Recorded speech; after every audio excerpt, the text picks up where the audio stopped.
Welcome back, my brothers. This is Dom's Roundtable. I am your host, Dom, and today we'll be covering the best heavy build to make you an absolute powerhouse, able to solo every enemy in the game with ease, all whilst having infinite ammo and without ever losing any health.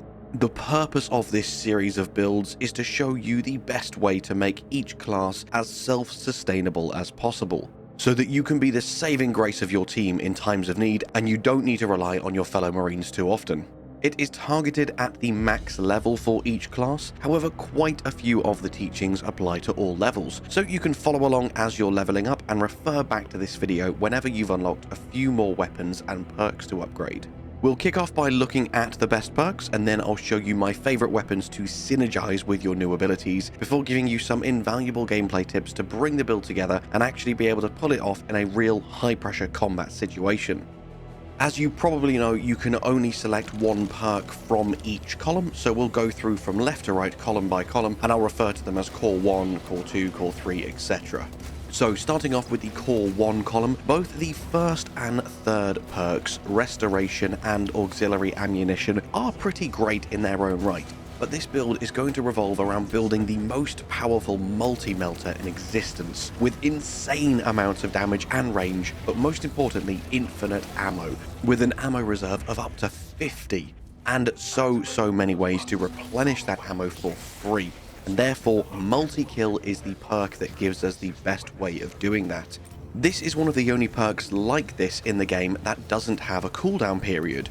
Usually if you see something like this whereby killing 5 or more enemies triggers something, you'll see a cooldown period of maybe 15 or 30 seconds. But nope, you can just blast away at hordes for free with literally zero ammo consumption. Multi-kill is so insanely powerful that we'll be rolling with this for Core 1. For the Core 2 category, Thermal Boost is pointless for us as our primary damage dealing weapon doesn't overheat, so we won't be taking that one. And Strategic Stand sounds like the best one here, because restoring contested health even faster is amazing. But the small amount of mobility you get in Heavy Stance is actually really required, so losing the ability to move around in Heavy Stance is quite detrimental.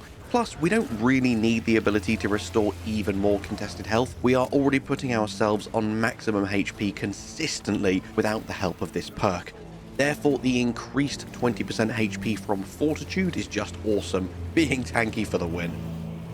Next up is the Core 3 category, and this category is very similar to the situation we just had in Core 2. We don't have charged attacks on our primary weapon, which is basically all we will be using, and we're not really going to be switching to our secondary weapon anywhere near enough for the versatility perk to be worth it, therefore granting you and all nearby allies an extra 10% more damage whilst Iron Halo is active is just incredible. The more damage we can make our multi-melter do, the better. Next up for the team perks, the Heavies team perks give very severe FOMO due to the fact that they are all incredible.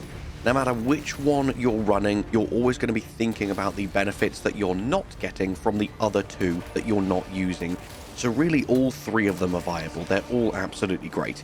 If you want to be a bit more selfish, stick on the middle row again and increase your ammo capacity with additional supplies for your multi-melter.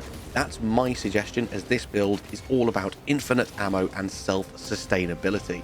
However, you do have quite a bit of freedom with this column, as the others are amazing too. 20 less ranged damage for your whole team is just incredible, especially against bosses like the Neurothrope and just against Chaos in general with all of their snipers and bolters and flamers.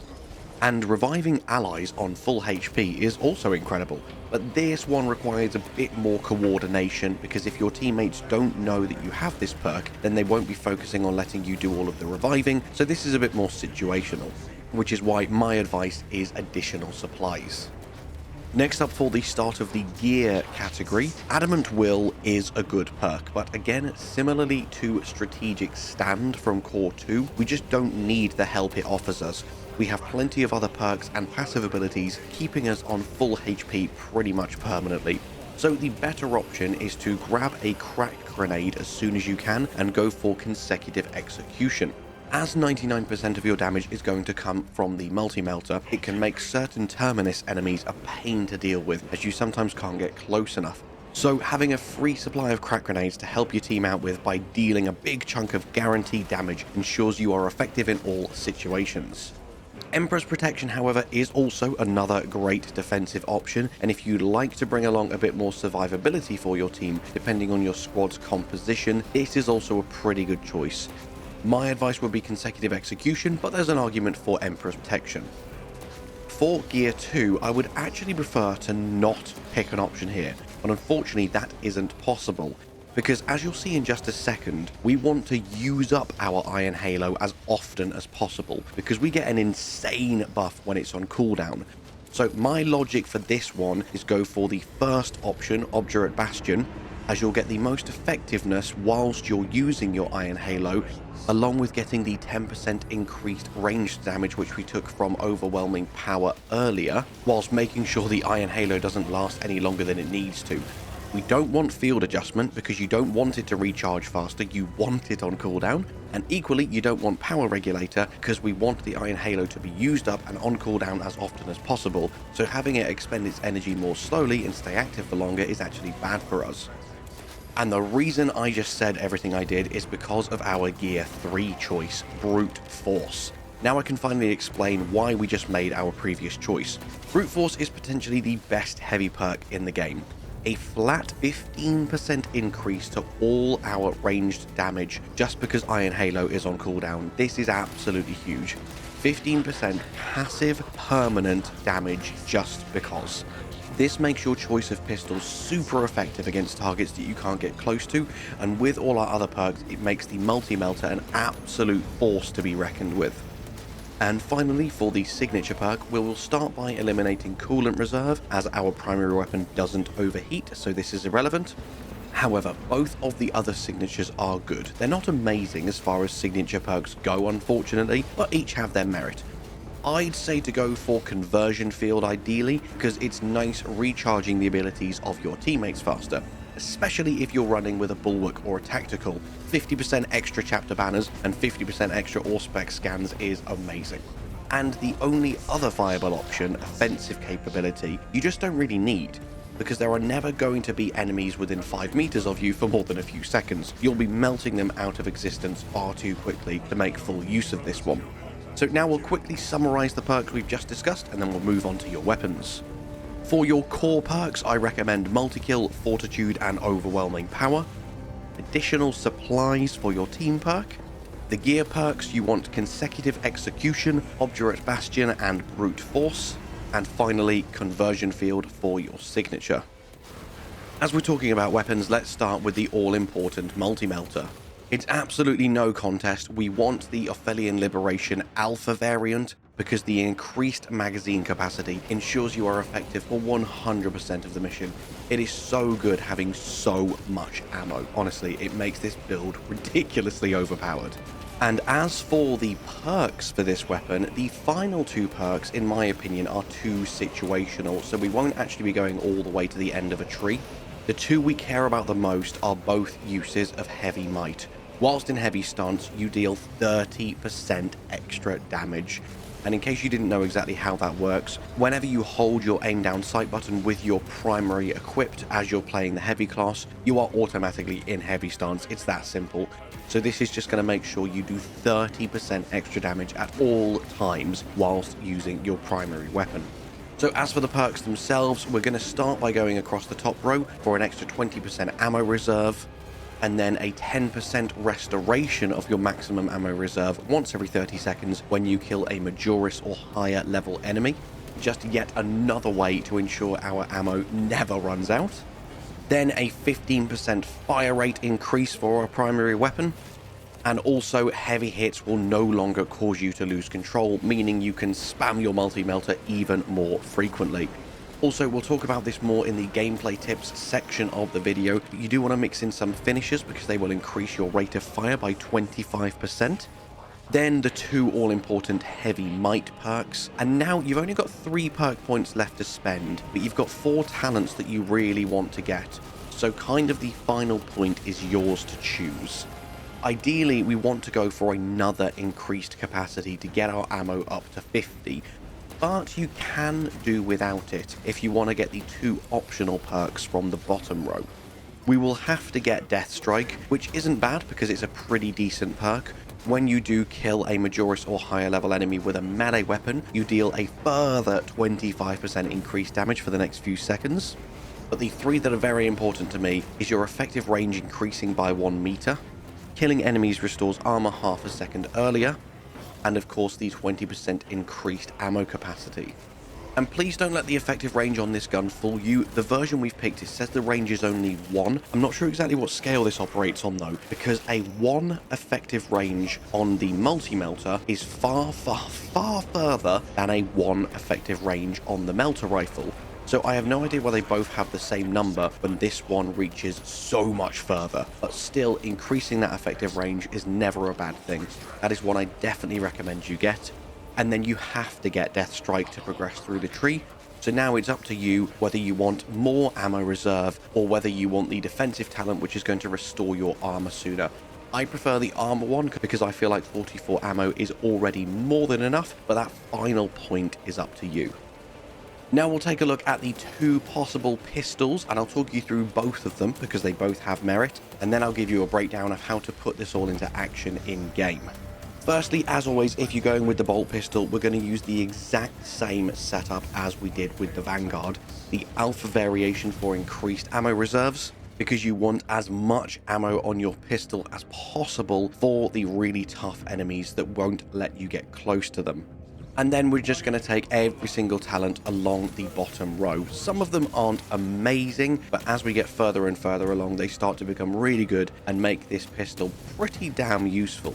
The first 3 perks are okay. They're a bit situational. Increase your damage against Terminus by 10%, 25% more damage after a perfectly timed dodge, and 35% reduced recoil after a gun strike. They're all okay.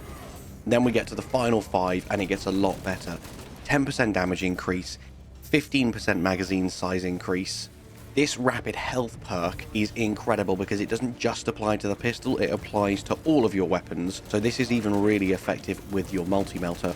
If your health drops below 30% and you kill 10 enemies in rapid succession, it restores 5% of your health. However, I don't know if this is bugged or if it's just the way it interacts with the multi-melter, but this seems to basically restore you to full health frequently. It is ridiculously overpowered.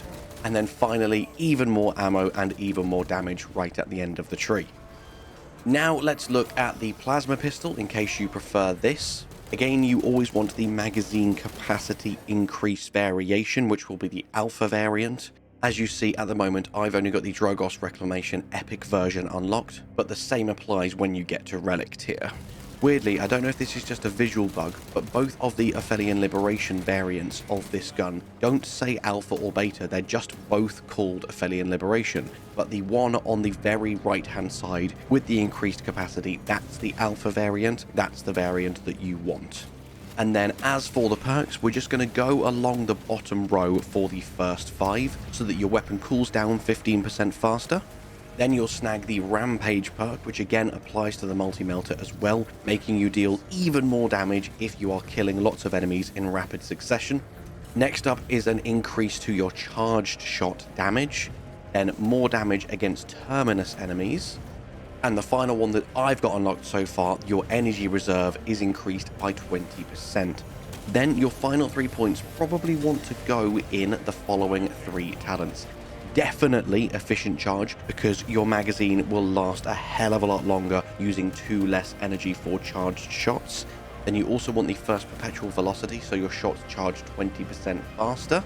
And finally, probably either go for retaliation, so you deal more damage after a perfect dodge, but don't then feel like you need to go for the venting right at the end. You probably don't need even faster cooling. So I would actually maybe spend the last point in blast radius so that your plasma pistol is more effective against multi-targets as well. Now for the gameplay tips, there really isn't too much I need to say because this genuinely is one of the easiest and most powerful builds in the game. Obviously you want your Iron Halo on cooldown as often as possible to get the extra 15% damage increase. But don't just go wasting it. Use it at the start of every engagement that includes even one ranged enemy, because then you're getting some defensive bonus from it, and you're also going to get the damage increase whilst you're using it, and then an even bigger damage increase once it depletes. Obviously, also remember to grab crack grenades, because once every 180 seconds you get a free one as long as you kill a few enemies, which you will be doing constantly. And if your multi-melter ammo reserves are starting to get low, do try to not completely run out of ammo, because then you'll miss out on activating your procs. Remember, if you kill 5 or more enemies in one shot, that shot is free. So always keep a few shots ready, even if you're in a longer section and you're starting to run low on ammo. Also, remember you can use your pistol on Majoris enemies if you're running low on multi-melter ammo. Then, when they get on low health, switch back to your multi-melter as you kill them to restore 5 ammo once every 30 seconds. And with all of your various damage boosting passives active, you'll be able to 3-shot Majoris enemies and then melee them to finish them off, not only increasing your damage by 25%, but also restoring even more ammo than you used to kill them in the first place. This build is so fun and so powerful, it just takes some time to remember to make full use out of all your various passive buffs and procs. So just go back and reread all of your buffs and your perks occasionally, just to make sure you're making full use out of all of your different tools.